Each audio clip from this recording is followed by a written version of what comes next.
Well, howdy, folks, and welcome back to the farm. Today we're going to continue with Volume 6 of our series on Why Stanley Kubrick? And, that's a good question. Why did I choose to talk about Stanley Kubrick? He's not even my favorite director in terms of movies that have impacted me the most. Stanley Kubrick's movies rank highly in my personal catalog of great films. But there are also a lot of entries by other filmmakers like Martin Scorsese or Paul Thomas Anderson. But Kubrick is fascinating because, especially at this point in his career, he has become this strange curiosity, this grumbling old man, this classic from the old studio system. And he's now crashing against a strange new world and colliding with its ideals. I see Kubrick in 1979 as a pillar of the artistic community, a man of substance and literature and age and experience from a life dedicated to the craft of filmmaking and the real technical skills involved.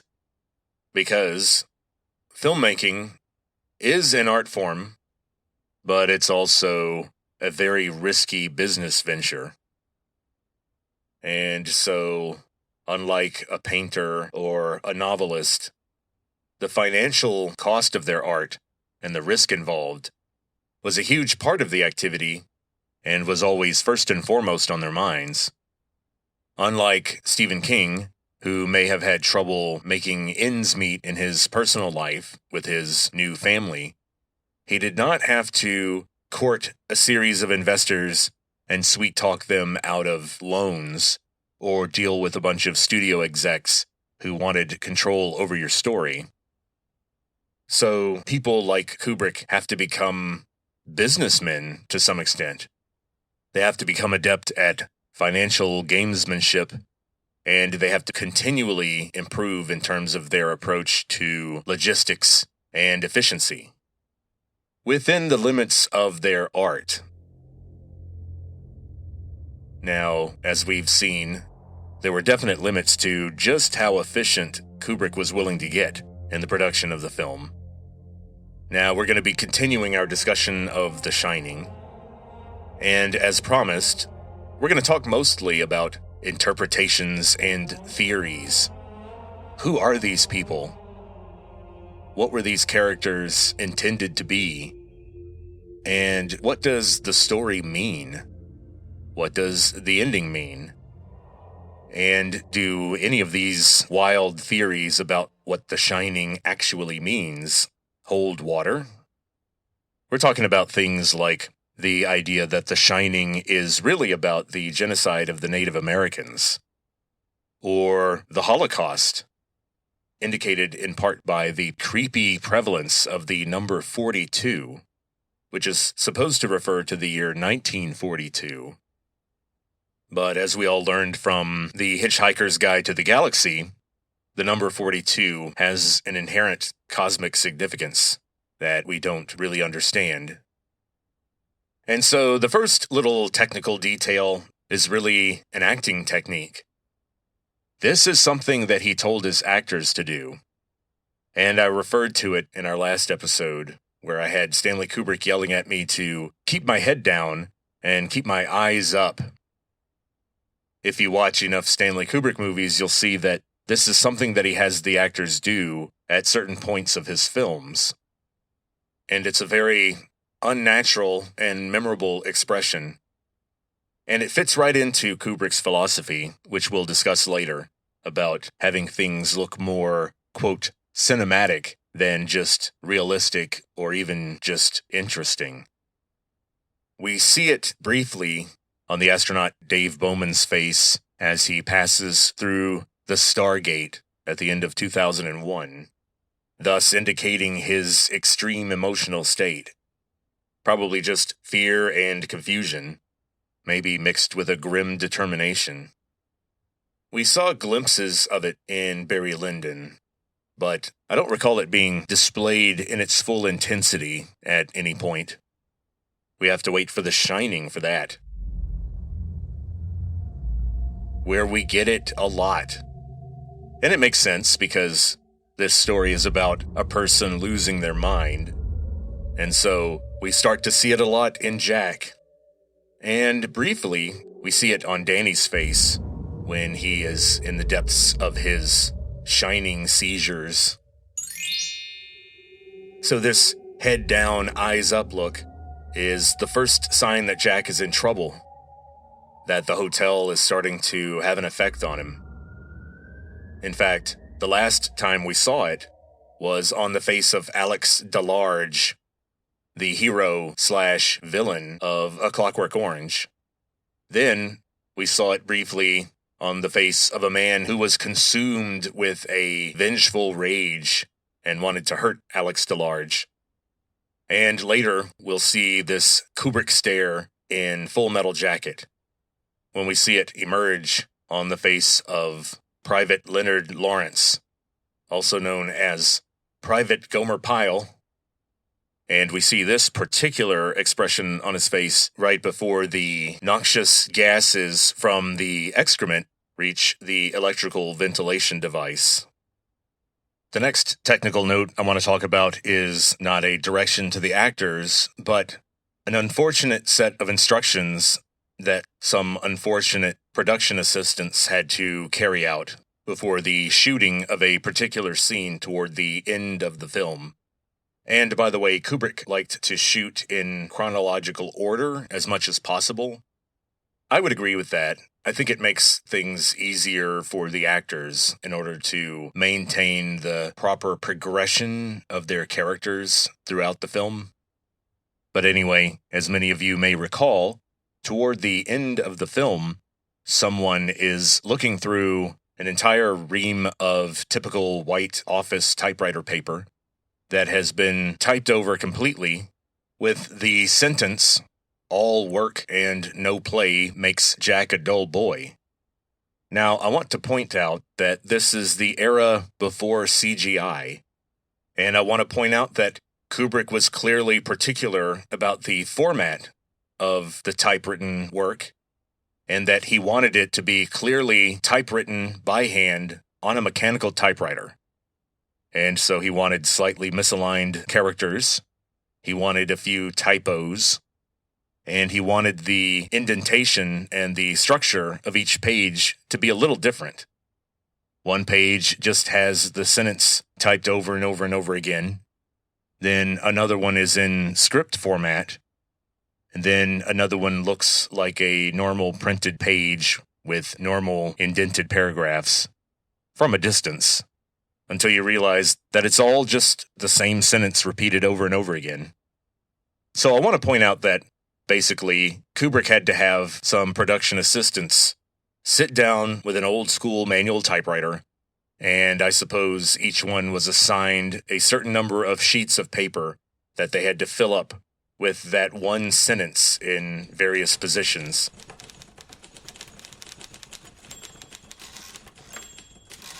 Faster. Type faster. The way Jack would. Where are the typos? Where's the passion in the keystrokes? Just stop typing for 10 seconds. Close your eyes. Take a deep breath. And get into the headspace of the character. Throw that page away. It looks fine, but you didn't type it with the ferocity that Jack would use. The audience can tell the difference. You type too well. Jack is not a good typist. Get clumsier.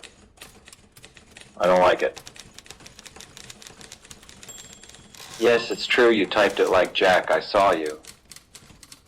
It was very impressive. But the end result is bad. It looks too normal. It's gotta be scary. And not only that, Kubrick was well aware that audiences who did not speak English would not understand why the character is so upset if they can't read what's on that page. So what does that mean? That means that Kubrick didn't want to leave his German or French or Japanese audiences hanging. So he had the pages also typed in all of the languages that the film would be dubbed in. So we have to imagine that in the German version of The Shining, this particular character looks at the page and they see the same sentence typed over and over again. And that sentence is, of course, Nur Arbeit und kein Spiel machen Jack zu einem langweiligen Jungen. And I don't know about you, but that sounds a lot scarier. Another couple of things I want to mention have to do with more strange choices that Kubrick made. Now, some of you may remember that there is one scene that happens in Florida, of all places. Sunny Florida, while Jack and his family are languishing through the long Colorado winter in the mountains. One employee of the hotel heads out for a little vacation, and we get to see the room that he's staying in. And it's not entirely clear whether this is some sort of hotel room or maybe a vacation home that he owns. But this room is peculiar.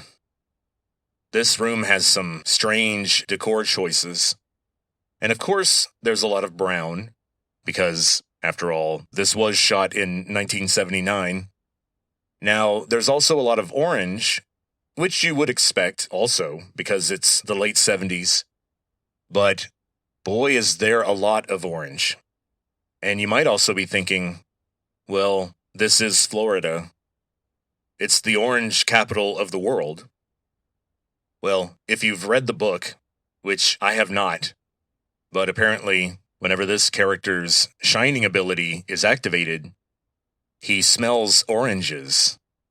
So the smell of oranges alerts him to the fact that he's about to have a vision or receive some sort of message. So I suppose I can see the connection there. This person receives a powerful distress call via their shining ability. And so he's in a room that's just saturated with the color orange.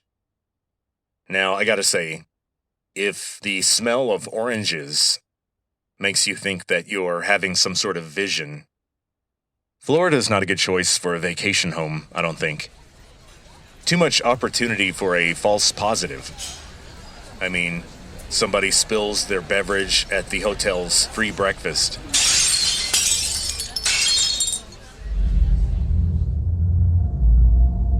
And then he starts shivering and looking at his brain, freaking everybody out. You wouldn't really want that. And that's a good example of Kubrick trying to express what's in King's novel on the screen, and that sometimes takes some work. Okay, now let's talk about the elephant in the room. Let's talk about Kubrick versus the actors. Kubrick was not the best director when it came to dealing with actors. I don't think he liked actors. I don't think he liked that kind of fearless, sometimes impulsive, hyper-expressive, sometimes volatile and overly performative personality that often comes along with extreme acting talent. There is something about people who are good on the screen and who are good at converting boring words typed out on a page in all caps Courier font and somehow make it engaging and sometimes even epic or iconic. Some directors, like Martin Scorsese, are committed to giving the actors their space. Scorsese says that he deliberately allows the actors and even encourages the actors to improvise, especially during rehearsals, to get a sense of the possibilities and the emotional space involved in the scene, and to get a sense of how the other actors are going to respond to certain behaviors. it ends up making the whole scene feel a lot more lived in and natural. And instead of exploring the possibilities and the frayed edges of the real human relationships involved, Kubrick would tend to just rely, I think, on an obsessive focus on what he had planned for the day, what he wrote on the page, and getting the actors to put that on the film. And it seems that Kubrick often didn't even have an idea of exactly what he wanted. He wasn't able to walk up to the actor and verbally describe exactly what he wants to see. Kubrick tried to give his scenes a lived-in feel and tried to get the actors to come out of their shell through sheer repetition and exhausting them, which I don't think produces the best results. Now, Kubrick would tend to cast by looking for a particular look or bearing without maybe looking deeper into the actor's background and their work experience and their range to see if they can really embody the person that Kubrick wants them to. Now, the interesting thing about the conflict with Shelley Duvall is that Kubrick not only hired her, he fought for her. As I said earlier, the studio wanted Jane Fonda, who would have been a more, I guess, forceful and vocal character who would oppose Jack Torrance at times when the Wendy that Kubrick gave us was very retiring and kind of waifish and fit the victim template. But as we'll see later, I'm going to argue against that. I'm going to argue that Shelley Duvall played Wendy with a vulnerability and a femininity that made the character memorable. And Jane Fonda could not have done it. She wouldn't have worked. Kubrick was exactly right. His Jack Torrance was going to be this very masculine, almost frightening, domineering character. And Kubrick was adamant that a woman like Jane Fonda would not stay with Jack Torrance. The kind of relationship that Kubrick saw in the novel was kind of an inherent power dynamic where Wendy gave in to Jack as much as possible in order to keep the peace. And so Kubrick liked Shelley Duvall's unusual combination of she was attractive and almost elegant in one sense, but then she had this clumsy or mundane sort of look, a combination that was interesting. She was apparently from Fort Worth, and so that would explain her accent. Now, I imagine some of my listeners were surprised when I used the word attractive to describe Shelley Duvall. And that's something I've noticed that's interesting. Studies show that what straight men perceive as attractive in women more or less overlaps with what women perceive as attractive in women.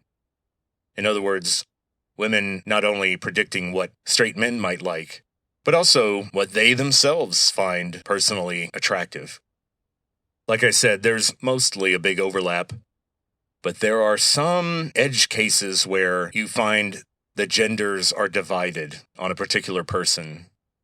And I don't want to stir up controversy and ugly feelings by talking about famous women that a lot of men don't really find attractive, but women seem to think that they are attractive, or vice versa, or all that stuff. But I will say that I've noticed that men respond to Shelley Duvall's portrayal of Wendy in terms of her behavior, her look, her style of dress. Their response to her is much more positive than what I've seen with the typical female viewer. Women tend not to like this portrayal of Wendy, and they tend to find her annoying and even weak, which, again, I'll argue against that pretty forcefully later on. She is not a weak character. She's just very retiring and withdrawing and feminine in terms of her personal demeanor. And there's nothing wrong with that. As somebody who's kind of the opposite, naturally, I find it kind of annoying when people just have just an inherent problem with the fact that I'm sort of outgoing and I tend to have ideas about how things should go. So Kubrick hired her because he liked her look. He thought that she would embody his Wendy the best. And then it appears that Kubrick also had a high estimation of her acting ability. Kubrick didn't want to work with someone who didn't know what they were doing, someone who was just a pretty face. Shelley Duvall had been working in successful films since 1971. So she was not the ingenue. She was not the latest super thin person that Hollywood was pushing in the late 70s. She had done some highly critically acclaimed work with a director named Robert Altman. Very artsy 1970s movies that I have never seen, like Nashville or Three Women. And so Kubrick did not see her as inexperienced. He did not see her as a slouch. And he hired her because he thought that she could tackle the realism that he wanted. However, as we'll see, he would end up clashing with Shelley Duvall about what realism meant. Because Shelley Duvall's acting style and all of her work up to that point was extremely naturalistic. Her style was, this is real life. I'm giving you reality and authenticity. She was 100% dyed-in-the-wool, a creature of the new Hollywood, the counterculture. So in terms of their professional and artistic position, Kubrick and Duvall couldn't be more different. And so I think this was a cultural clash.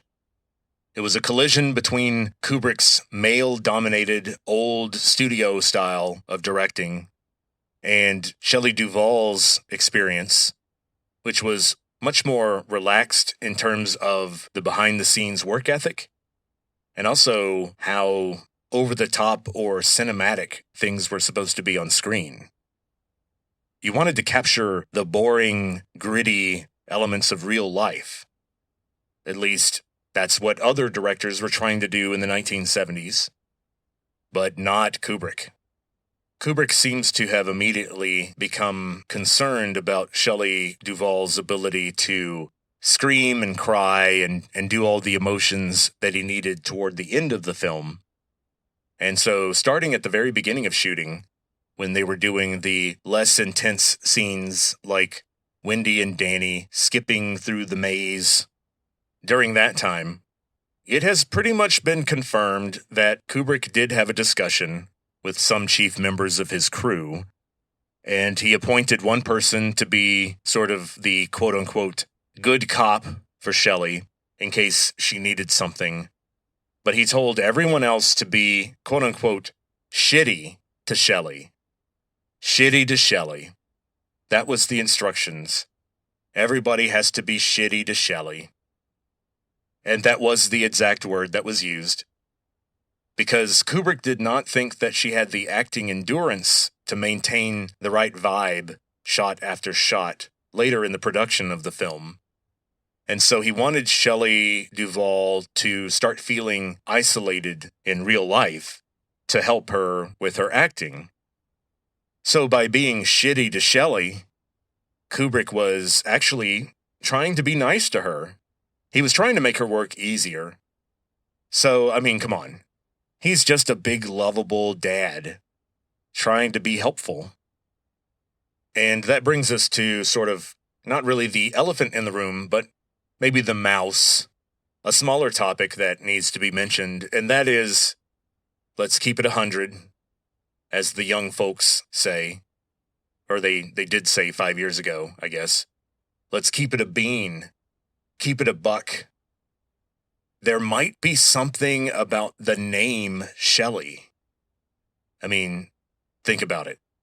Think real hard. Are there any good Shelleys? No offense to any Shelleys who might be listening right now, but I just wanted to say that my grandmother had a saying, when I was a kid, all the time, she'd tell me, "Whoa, Nelly, watch out for a Shelly." So I think that the Shelley Duvall Stanley Kubrick conflict has been a little bit spun out of proportion. Shelley Duvall herself says she doesn't blame Stanley Kubrick for the mental health problems that she had later in life. Acting is a weird job. It's emotionally stressful by nature. It's a mentally taxing job.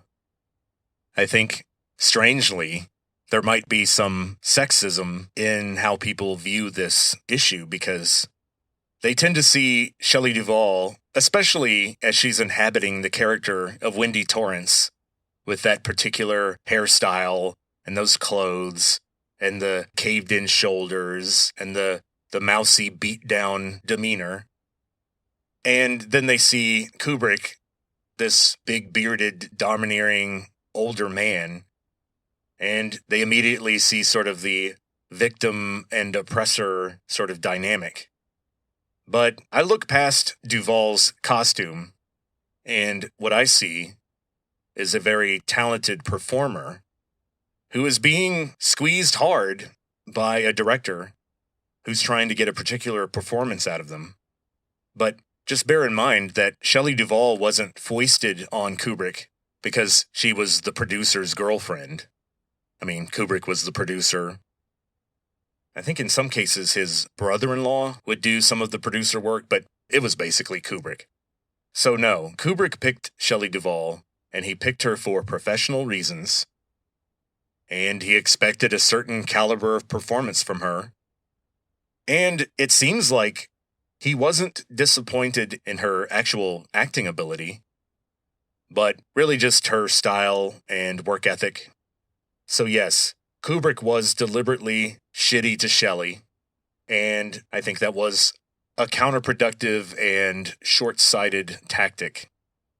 And I think it does reflect Kubrick's overall failure in terms of how well he dealt with people. I do think that overall, the conflict with Shelley Duvall was Kubrick's fault. He could have done better. He may have gotten a better performance out of her if he had used better methods. It was not his finest hour. From what I can tell, Kubrick saw actors as a special kind of artisan, like a violinist or a painter, or some kind of performer like a dancer or a model or an acrobat. Kubrick's approach was getting on set and talking to them and telling the actors to stand here and do this and be more like that. Stand there better. Do that better. And it can be kind of annoying for a normal person to watch this process. And you see all of the nitpicky details and the little marionette strings that the director, the costume designer, the makeup artist, the other actors are all pulling, trying to get the actor to imitate what they're seeing in their heads. But actors actually crave that in a lot of cases. I've worked a little bit with actors, but a lot more with models. And in particular, actors who were dabbling in modeling or who needed headshots. And one thing I can confidently say about models and performers like that is that they do want some direction. Their worst jobs are the kind where someone just has them show up, give them an outline of what they want, and just sort of have them do it over and over and over again. Now, of course, you can have too many notes, and you can be a micromanager, and you can sort of squeeze the life out of the performance. And I think that's what Kubrick had a tendency to do. Actors like a lot of instruction up to a certain point. They just want their emotional map or their emotional imagination fleshed out so they can explore the space, as I said before. I think a director who is a good example of working with actors would be Steven Spielberg. He's famous for working with actors from a broad range of the talent scale. He's worked with near amateurs, and then, of course, some of the best actors of all time. And famously, Spielberg has kind of made a cottage industry out of being good with child actors. Now, there was one clip from the behind the scenes of the making of Raiders of the Lost Ark. And in that footage, you can see Steven Spielberg directing Karen Allen through a very difficult solo scene that she had, where she was trapped in a pit full of mummies. A room that was wall-to-wall, dried-out husks of half-decomposed bodies from thousands of years ago. And so Karen Allen was working very hard to try to express the emotional extremity of a character who was that terrified and exhausted, which is a magic combination that should sound familiar now. It's that magic sweet spot of emotion that Shelley Duvall had to maintain for months at a time. Karen Allen was having a little trouble satisfying what Spielberg had in mind for the scene. And instead of just having Karen Allen do it 50 times, Spielberg told her, hey, I need more from you, more extreme, more emotion. They ran the scene again, and she did give more emotion, but it wasn't quite where Spielberg wanted. And he took her to the side, and he said, okay, look, that was good. You did give me more, but you gave me about an inch more, and I want a yard more. And he stretched his arms out real wide to show the extreme. And here's another thing that I thought of. If I were an actor like Karen Allen, and I were on the set with Stanley Kubrick, and I could tell that he was not getting what he wanted, I don't know that I would trust him enough to really cut loose in that pit of skeletons on the first few takes, because I wouldn't want to use up all my energy, and I'd want to get a sense of what direction he wanted to go. Now, the documentary cuts right after Spielberg's instruction to Karen Allen, but Spielberg was famous for guiding actors skillfully and respectfully through the scenes. And I think part of Spielberg's success and reputation has to do with the fact that actors trust him. They trust him not to waste their energy. They trust him to tell them exactly what he wants, and also let them experiment and test the boundaries of the scene as actors. But now we've got to turn our attention back to Mr. Kubrick, and one of the most famous examples of his relentless perfectionism, and that's the stairs scene. Also, I suppose, referred to as the bat scene. This is the scene where Wendy finally has confirmed that her husband, Jack, has completely lost it, and that he is probably going to hurt her and their son. Now, the rumor is that this scene took 127 takes. I dug around, and it seems like that 127 takes figure is exaggerated by about a factor of 2. So there were really only 60 takes. Now, when you have 60 takes, you got to put the word only in quotes, because that's a crazy amount of takes. Now, we'll talk about why Kubrick did so many takes, and also, I think, a kind of unfair way of counting the takes that expands that number. Kubrick will go through a scene with actors about a dozen times on set before they even roll any film. Remember, this is decades before you could record the movie onto a solid-state hard drive. In this world, you're using very expensive film when you're rolling. But Kubrick ran thousands of feet of film that day to get that scene exactly right, and to get the scaling up of the emotion to match perfectly with the two characters moving up the stairs.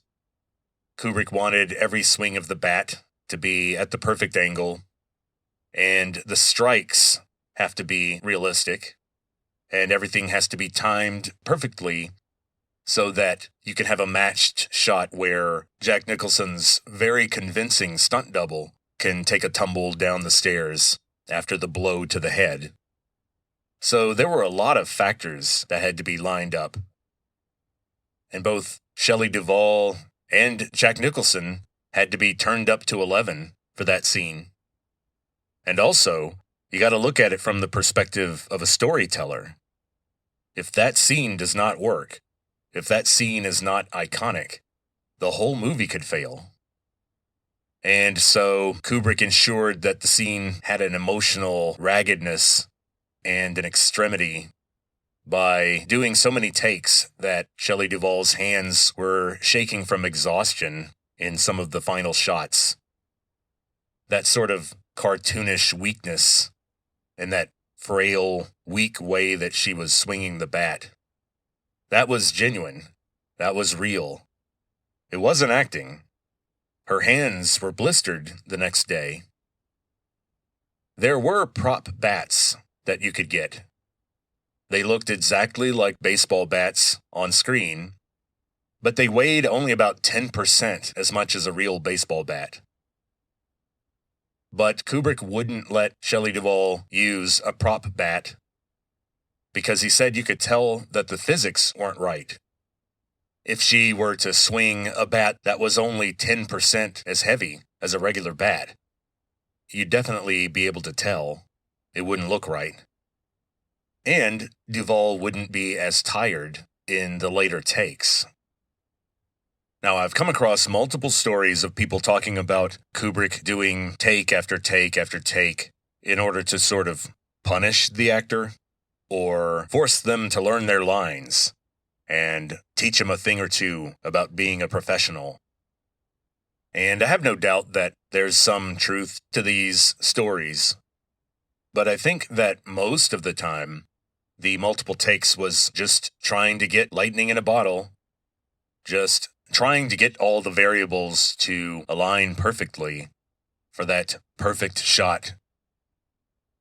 Another famous example of the many takes in The Shining was the conversation near the beginning of the film between Dick Halloran, the chief cook of the Overlook Hotel, and Danny Torrance, Jack and Wendy's young son, who has some special abilities. Well, that scene took 148 takes. It took all day, and Scatman Crothers, the actor who played Dick Halloran, he apparently was holding back tears at the end of the day, and Kubrick started to feel bad for him because the number of takes was partly his fault, but not entirely. The child actor, who was great by the way, and Kubrick praised him, and people even today say, wow, that's some of the best child acting I've ever seen. But both the kid and Scatman Crothers had trouble with their lines, and not just because one was maybe an elderly man and the other one was a kid, but because Kubrick kept changing the script. He kind of rethought each scene as it went into pre-production, because new ideas came to him after he had casted the actors and after seeing the sets in person. Then he would bring the actors onto the set and do rehearsals to figure out the best blocking. And as they did this, he would continue to change the lines. He would often go back and rewrite the script for that scene so that if you worked for Stanley Kubrick, you could show up one morning to tackle one or a couple of scenes, and you find out, oh, now I have new lines to memorize. So there was that problem. And the lighting is pretty flat in that scene because it's in a brightly lit industrial kitchen. So we didn't have to worry about shadows or getting good Rembrandt lighting on someone's face. This was about the emotion. The emotion of Halloran talking about his childhood, the subtle fear and deception when he talks about the Overlook with Danny. So there was a lot to cover. I guess I'm trying to defend Kubrick in some ways, but then also acknowledging his shortcomings in others, especially when it came to people. I can't find a major shortcoming of Kubrick when it comes to the technical side of filmmaking, how to do sound, or how to photograph a scene. But, as I mentioned before, I do kind of have some problems with the choices made in The Shining, and my problems start with the first frame, with those long helicopter shots of Jack driving in his yellow Volkswagen Beetle in the Rocky Mountains. Now, I complained about the baby blue Comic Sans credits displayed over a blue sky. That doesn't make sense because you're never supposed to mix two different hues of blue. All the blues in an image have to be the same kind of blue. The same applies to reds and pinks. Then I also had a problem with the music choice.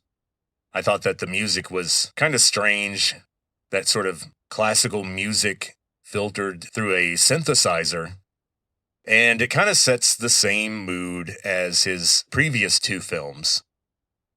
I would choose different music for the opening.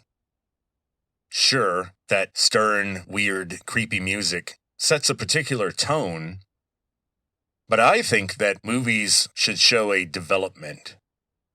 I think that's one thing that you can say that's good about Christopher Nolan's movies, is that the tone and the condition of the characters at the beginning of his films are totally different from at the end. His movies really put his characters through a major transformation.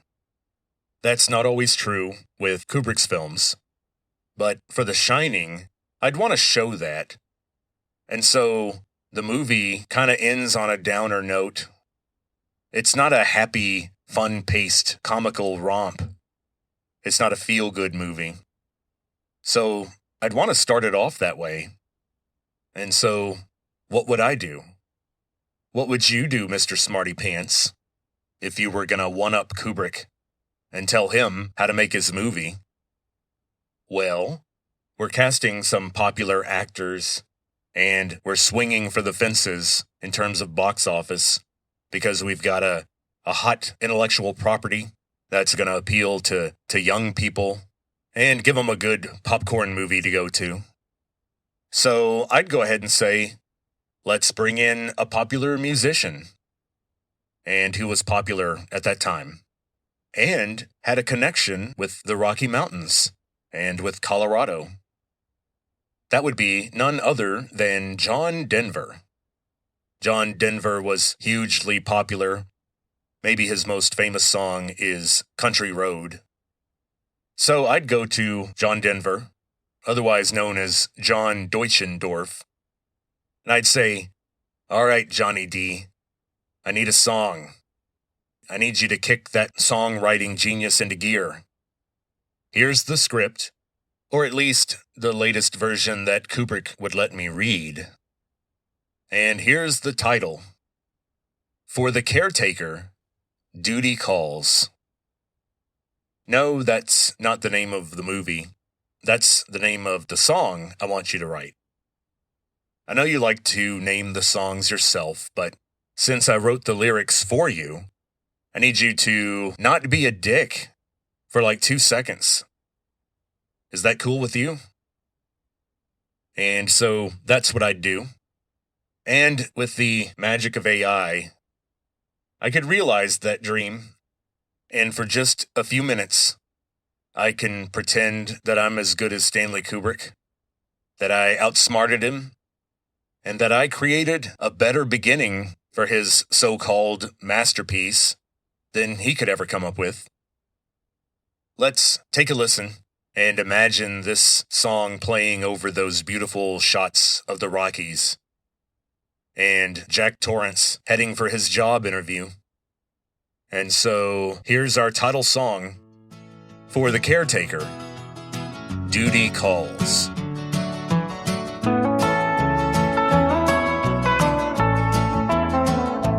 Comic Sans painted blue on the sky. These mountain roads made Wendy cry. On these windy, rocky peaks, to the home of some evil freaks. Feel like coming home again on this winding mountain trail to the place I've always been, a mile-high purgatory wide, and the sun who's shining bright. Painful memories haunt these halls, for the caretaker duty calls. Almost heaven, this retreat, native bones beneath my feet. Bathtub lady cold and green, twins are stealing every scene.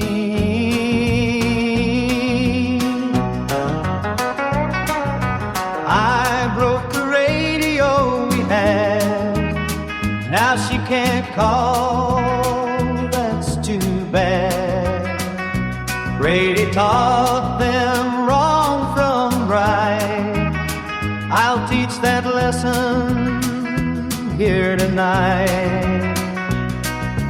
Feel like coming home again on this winding mountain trail to the place I've always been, a mile-high purgatory wide, and a sun who's shining bright.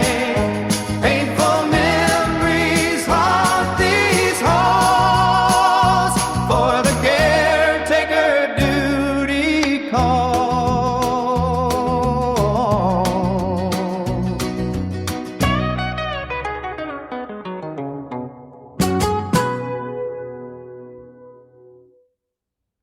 Well, that was interesting. Now, I do realize that the lyrics of that song do spoil some aspects of the movie, or so some people think. They might think, Vincent, that's a dumb way to open your movie. But that's where you'd be wrong. Because I think some of your unsophisticated viewers or uninitiated audience members might see this as a goofy song full of spoilers. But I think of these lyrics as Chekhov's lyrics. They're just foreshadowing, really. And, how dare you question me? I'm the director. What I say goes, no matter how weird. So, let's now all pretend that we've opened the film to Vincent's satisfaction. Vincent likes the opening now. And after that enormous sense of relief that Vincent is happy, let's pretend that we all just actually watched the movie and the end credits just rolled. And now we're all thinking, what the hell just happened?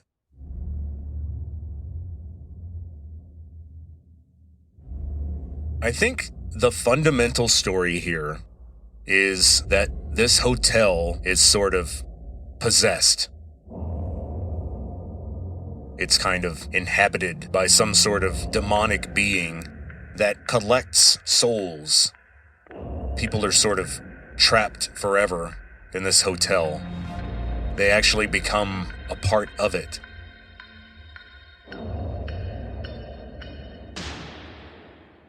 So that's kind of creepy. It also seems to want to absorb certain people more than others. It likes to absorb people who have psychic abilities. And in the film, most people theorize, and in part based on the novel, that the hotel wanted Danny. It wanted Jack to kill Danny so that it could absorb his power.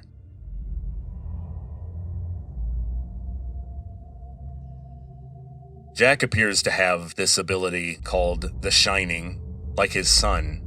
However, his jaded adulthood and his consumption of alcohol have dulled those powers over time. And so, Jack's son Danny is a better prize. Now, what makes this a little bit complicated are the subtle signs. I would call them red herrings, but other people think of them as indicators that all of the activity in the movie really just happened all in the characters' heads. And this is revealed by the role of reflections and mirrors in the story. The first example of this is the little boy, Danny Torrance, in the Torrance's apartment. Before they even go to the Overlook, he has a vision while looking into his bathroom mirror. Then later, when Jack Torrance is wandering through the hotel, angry and frustrated at his wife and his life, and the lack of alcohol, and he wanders into the gold room, and he looks at himself in the large mirrors of the back bar of the elegant, well-appointed bar of the gold room. Notice that in the shot, Jack Nicholson's character is looking in the mirror when he starts laughing, and he says, "A little slow tonight." So shots like that indicate that some of this may be internal or related to self-reflection of some kind. Then, famously, the strange word red rum, REDRUM, is written on a door, and just in the nick of time, someone sees the door in a mirror and realizes that the message is actually murder, MURDER. And once again, I have to give more praise to Daniel Lloyd, the young boy who played Danny Torrance. And he was one of the few people whose acting in this movie was actually praised. And as far as we can see, he was one of the only members of the crew that Kubrick was nice to, with the exception of telling him over and over again to look scared, more scared. Now, why did he have to keep telling this kid to be more scared, to look more scared in each shot? Well, that's because Daniel Lloyd had not read the script. He didn't know any details about the story, other than he was a kid stuck in that hotel while his parents were fighting. Daniel Lloyd didn't see the movie until he was 17, and the cool thing is that Stanley Kubrick attended Daniel Lloyd's high school graduation. So Kubrick was determined to keep the kid away from the creepy, gory parts. The child actor, Daniel Lloyd, never saw the elevators full of blood. He never saw Jack Nicholson swinging an axe. Kubrick even kept the kid away from the more intense scenes between his parents, even the ones that didn't really involve violence, but that did involve some of the darker themes of the movie. A good example is the scene after Danny appears to have sustained an injury, and Wendy confronts Jack Torrance about the injury and begins to suspect that Jack actually did it. Now, in that scene, we see Wendy Torrance, played by Shelley Duvall, holding Danny while yelling, "How could you? How could you?" And then she picks Danny up and walks away. Now, that was not actually Daniel Lloyd. It was a pretty convincing dummy, because Kubrick figured he only needed the kid for that one brief shot at the end of the discussion, so there was no need to have him be on set and hear all the weird stuff that his co-stars would be talking about. But here's the first thing I thought of when I thought about the dummy that Kubrick had made to look like the child actor.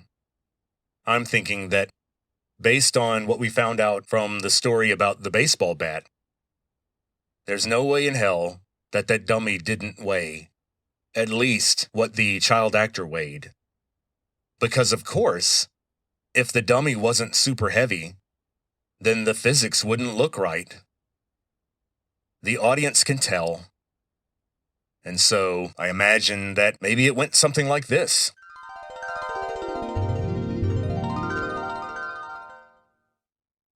Yes, I know that was take 37, Shelly.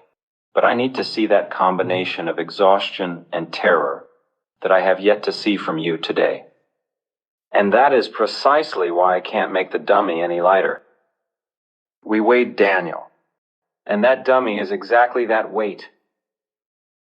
Plus 50 pounds, because I wanted to see that exhaustion, that hopelessness, watching the horror unfold. And you're powerless to stop it. And this madman is just terrorizing you day after day, until you almost feel like you're going insane. I mean, you've probably never experienced anything like that in real life, but you'll have to imagine it for the scene. Okay? Can you do that? Great. And can we get more menthol for Shelly? Her eyes aren't red enough. And let's go ahead and bring in Heavy Danny.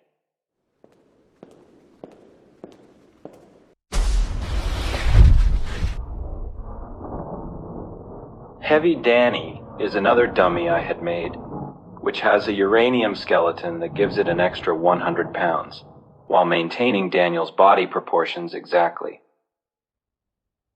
Now, let me go ahead and add that I have no evidence for the existence of a Heavy Danny. As far as I know, the dummy was no heavier than the real Daniel Lloyd. Kubrick did not commission a dummy to be constructed using a depleted uranium alloy for a skeleton. But, I thought it'd be cute. It's an example of how far he's willing to go. And while the child actor, Daniel Lloyd, got some of the best treatment from Kubrick, and of course, as we discussed, Shelley Duvall, quite purposely, got the worst of Kubrick, as we saw, the other actors were scattered on a spectrum in between these two. In terms of their treatment from Kubrick, they were somewhere in between the two extremes of Daniel Lloyd and Shelley Duvall. A good example is the veteran British actor who plays Delbert Grady. And in the next episode, we'll talk about some of the weird theories about the movie and about how Delbert Grady may not be the same person as Charles Grady.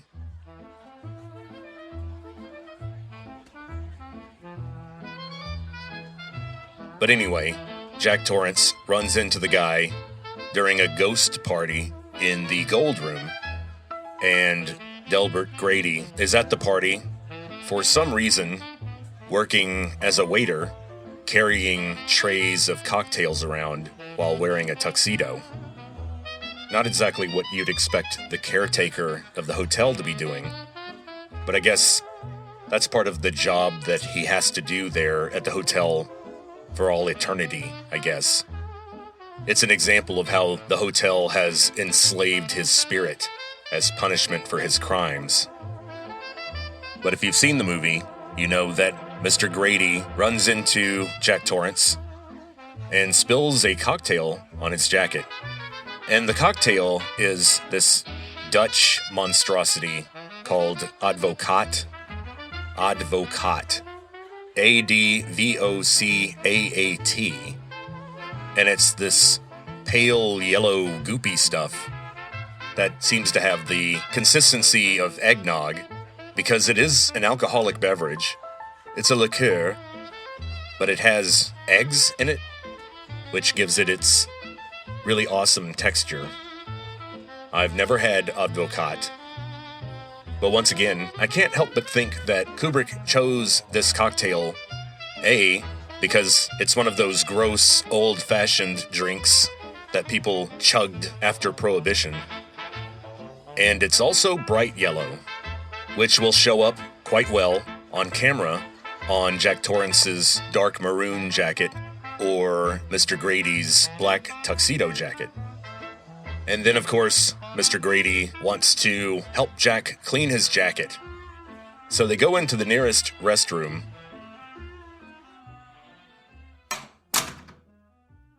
Which, if you remember this restroom, is quite different in decor from the Gold Room. Gone is the 1920s Gilded era opulence and all the decorative touches that you would see back then. We suddenly walk into a restroom that's very spare and contemporary. There are no decorative elements. Everything is purely functional, with the exception of the colors. There's literally just two colors in this room. From about the chest up, the walls and the ceiling are white, and then from about the chest down, everything is bright red, a very deep red. Kubrick spent a lot of time settling down on the exact kind of red that he wanted, and in his notes, next to the red that he chose, it appears that he referred to it as arterial red. So basically he wanted the bathroom to suggest blood to the audience. Now, of course, this is on a soundstage, and the little bit of light that's supposed to be sunlight coming through the tiny windows, which, again, by the way, doesn't make sense if you study the layout of the hotel to the extent that there is one. You'll see, once again, that the room doesn't make sense in terms of architecture. So we're in this room, and of course, Jack Torrance realizes that he's talking to the ghost of the old caretaker, and the actor who plays Delbert Grady has to be kind of creepy and off-putting and scary, while at the same time being cordial and formal and friendly. I think this guy nails it, and that's quite an achievement. His classical theatrical training kicked in. It's not an accident that Kubrick had casted him twice. This was the guy who played Alex DeLarge's father in A Clockwork Orange. And it's cool to see the contrast. You can really see this actor's range because he's kind of an almost lovable doofus in A Clockwork Orange. And then he's this weird, terrifying father figure murderer in this movie. Now, the lights on that bathroom set were much brighter in person than they seem on the screen. And that's important to know because Kubrick told the actor who plays Grady not to blink at all during the scene. And of course, if you've watched the movie, you know that there are a couple of very long takes. And if you've ever worked in front of bright lights, you know that they can make your eyes tired, and keeping them open becomes a chore, and they'll eventually start to water and fight you to get rest. And so this actor ran into that problem. And what do you know? Kubrick broke out the old eye drops. He had a production assistant stand right outside a frame, and between takes, he'd put some sort of Visine-type compound on the actor's eyes to keep them from turning red. Of course, Kubrick always wanted Shelley Duvall's eyes to be red on the set. But Delbert Grady was supposed to be sort of this cold, standoffish figure who doesn't show emotion, aside from a very cold, calculating kind of wrath. I can't help but think about the irony that the actor who played Alex DeLarge's father ends up getting the eye drop treatment from Kubrick in a later film. Another thing to note about this scene is that, of course, this is a sort of transformative moment where Jack starts to accept his role as the new caretaker. And this is underlined by what Delbert Grady tells him when Grady says, "You are the caretaker. You've always been the caretaker." The way Kubrick starts to express this weird, illogical duality and confusion on the screen is by breaking one of the rules of visual storytelling.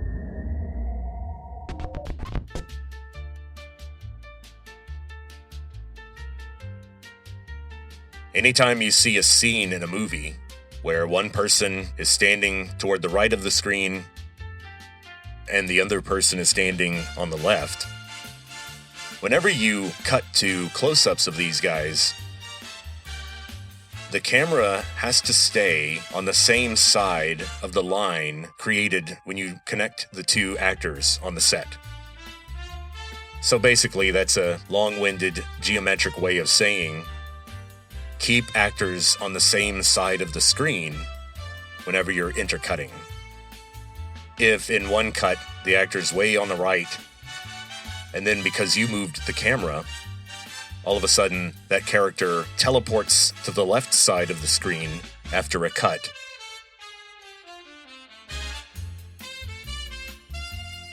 then that's going to confuse and disorient the audience. Now, Kubrick does this on purpose because he's trying to confuse the viewer, and he wants to have these cuts where the viewer is expecting Jack Torrance to be in one place, then all of a sudden Grady is there, and vice versa. So your brain starts to tell you something's wrong here, and it has to do with the relationship between these two characters. Now, I know about this rule because I broke it. When I was a film major and working for Texas Student Television, I had recorded a brief conversation between two people, not on high-quality film like Stanley Kubrick, but on high-8 videotape using a prosumer camcorder.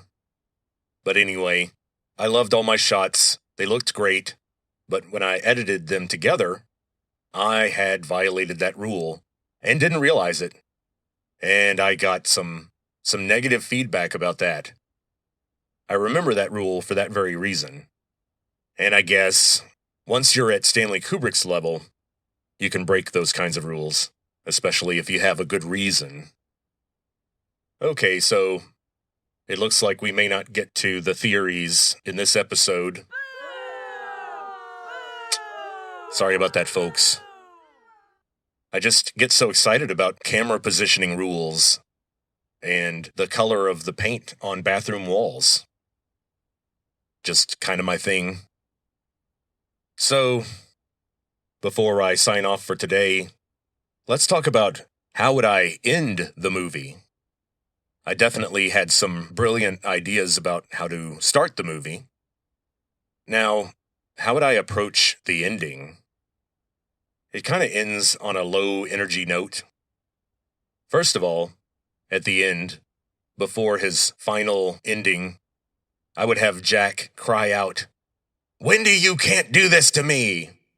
Get back here, Wendy!" Something like that. Something to show that, even at the very end, he was blaming her for everything. Kubrick wrestled with the ending of the movie. In fact, he had shot an epilogue of the hotel manager, Mr. Ullman, coming to visit Wendy and to apologize for what happened. Maybe he was worried about a lawsuit? But Kubrick cut that and decided to end the film on the dolly in on the photograph. Now here's my thought. You can't end a blockbuster like that. A good example of how to end a blockbuster that has a complex and maybe negative ending would be Christopher Nolan's The Dark Knight. If you recall, in that film, the Joker kind of wins. He drives Harvey Dent insane and causes all this havoc and mayhem in the city. And so, Nolan knew you had to do something to get the audience to leave the theater energized and in a positive mood. And so not only did the movie end with the very rousing and energetic score from Hans Zimmer, he added this long, strange monologue from Gary Oldman, who plays Commissioner Gordon. And Commissioner Gordon talks to his son about the nature of Batman and what kind of hero he is. And he even ends with the name of the movie, A Dark Knight. I think that The Dark Knight has one of the best endings in movie history. Yeah, I mean, I talk down about Nolan here and there, but the dude's good. I like his stuff. I'm gonna have a serious problem with The Odyssey this July, I think. But, I'll have to put that out of my mind. Maybe as a kind of counter-programming, I'll do a series about the original Greek text of the Odyssey and how it was performed and how the characters were conceived in the imaginations of ancient people. So I wouldn't want to give Shelley Duvall a long monologue to say to Danny about how he needs to live his own life and look on the bright side or some kind of positive garbage like that. So, without a monologue, what do? Well, I've got an idea. How about ending with a catchy song that would get the audience up and dancing their way out of the theater? So, let's imagine we just watched the movie and, we're kind of in that weird downer kind of mood. But that's going to change. Get ready to leave the theater clapping your hands and stomping your feet. And here's the song. It's called Heads Down, Eyes Up. Here we go.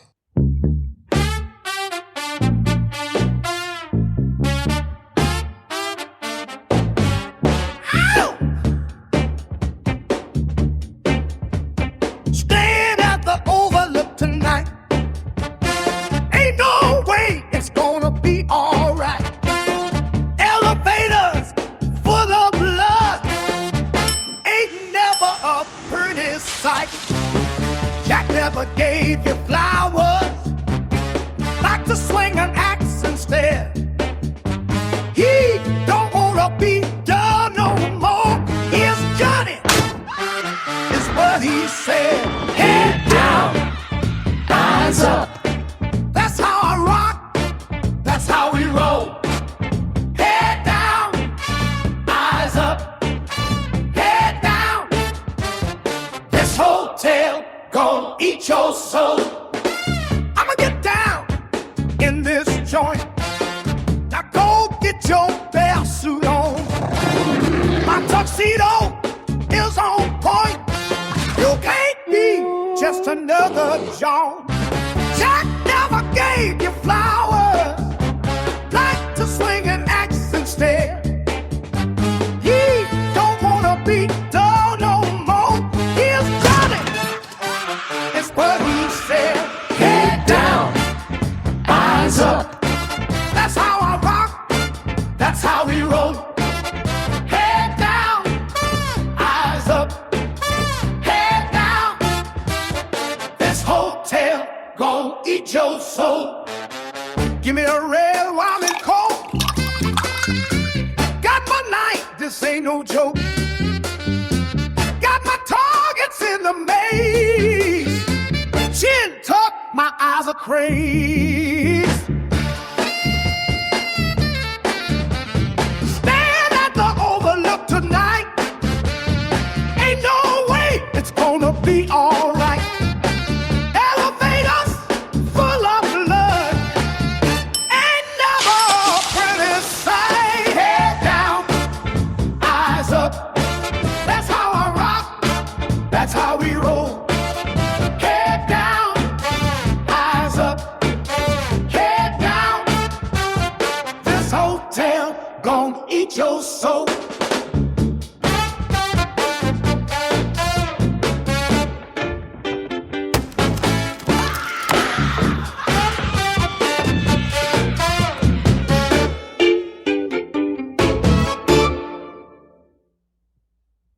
I think that would be fun. That kind of song you'd have to farm out to someone like James Brown, who was probably at the peak of his career around this time. You know, with a song like that, you could go the Ghostbusters route. In 1983, or it may have been 1984, a musician named Ray Parker Jr. hit it big with the theme to Ghostbusters. To this day, when a lot of people hear Who You Gonna Call, they can't help but hear Ghostbusters in the back of their mind. So we'd go for that kind of thing. I think that would make the movie a lot more popular. Okay, so in the next episode, we'll talk about the Here's Johnny scene. We'll talk more about the maze. And then we'll talk about all the theories that have collected around this film over the years as it developed a cult following. And Kubrick's own personal, strange, reclusive behavior, his fussy, obsessive work ethic, and the extreme subject matter of his films led to theories about his intentions, what the movies really mean, what messages he may have planted in them for very, very sharp viewers. And a lot of these theories have to do with some supposed connection or exclusive knowledge that Kubrick had about the deep state. So in the next episode, we're going to have to talk about the Holocaust, the moon landing, the genocide of Native Americans. These are all central ideas in the theories about The Shining and what it really means. We'll also talk more about the characters and who they are and what they're doing in the story and what various people have thought about them. And speaking of what people thought, we'll talk about the release of the film, the reception of the film from critics and from the audience. Then we'll lay the groundwork for Full Metal Jacket. There isn't a full-blown short film about the making of Full Metal Jacket, but there is a lot of information. That's where we're headed next time. And so, until then, talk to you later.